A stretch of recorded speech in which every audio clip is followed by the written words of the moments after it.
Whether you're filling out a paper ballot or you're voting directly onto a machine, there's a computer involved. And all computers have some kind of security vulnerability attached to them. That's the nature of computers and software. So the question really should be, what can we do to mitigate that risk? Super Tuesday is coming up, but as caucuses and primaries try out new ways to streamline the voting process, questions are being raised about voting security. And to learn more about voting technology, we're talking to Larry Norden from NYU's Brennan Center. There is no such thing as a perfect election, so there will certainly be hiccups. So in 2020, can we all be expecting to vote on our phones?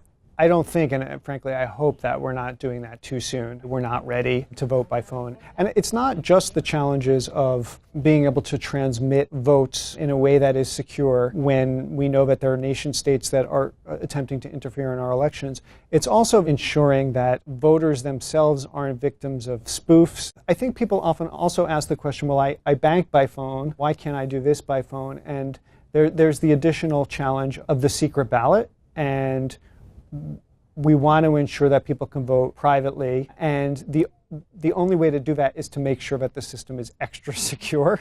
Right. With my bank, they know how much money I have in my account. And you can go check it. You can go to them and report to that, and they should see it also. And when you vote on a machine, there's hopefully a paper record that they can go to and check to make sure that the software is recording your votes accurately. And what about people who've heard things about the Iowa caucus app in the news? A lot of things went awry. What happened in Iowa is a great example of the challenges of voting by phone. That was an app to report results. It had a lot of issues. It had a lot of issues.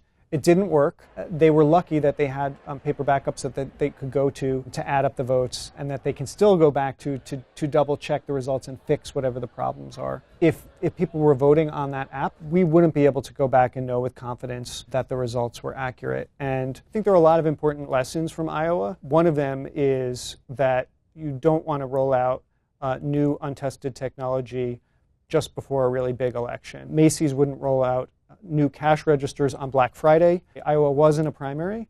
It was a caucus, which means that the Democratic Party was running that. It wasn't run by election professionals. I'd like to think that most election officials wouldn't make the kind of mistake that they made in Iowa. And it's also a lesson in having contingency plans, having resiliency plans. If something goes wrong, what can you turn to make sure that the election still runs smoothly? What are some cutting-edge technologies that have really helped voting and election days run more smoothly? Electronic poll books have been very helpful in making the process of checking into voting faster. You can essentially talk to each other so that if you've checked in on one line, all of the other poll books will know that you've checked in. Almost every state at this point has online voter registration, and that has a lot of benefits, not just because it's easier to register, but because it's also easy to check if there are any problems with your registration ahead of time. There's been a move towards paper. Machines that relied only on software that didn't have some kind of paper ballot or paper backup could be susceptible to hacks, and we would never know it. And so there's been a dramatic move back to paper.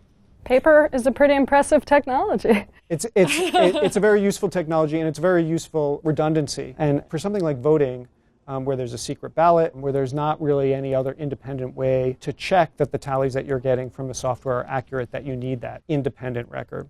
A lot of issues or problems or bumps in the road are expected in elections, right? And election officials are prepared for that, trained for that, and know how to react, right? Election officials in general have gotten very good at contingency planning and thinking about what might go wrong. One of the challenges that we have in an age of social media and disinformation is to ensure that every little hiccup doesn't lead to conspiracy theories or the assumptions about why they're happening.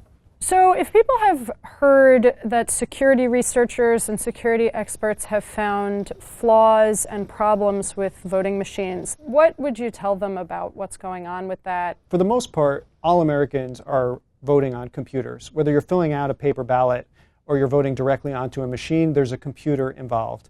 And all computers have some kind of security vulnerability attached to them. That's the nature of computers and software. So the fact that people are able to find security vulnerabilities in them isn't that surprising. The question really should be, what can we do to mitigate that risk? What can we do to make sure that if there is some hack or malware on the system, that we catch it and that we can recover from it? And the big answer for that, frankly, is having a paper backup. The good news on that is that's not hard to do, and there's no reason why we shouldn't be able to do it before the 2020 election. We have the tools to audit if we want to.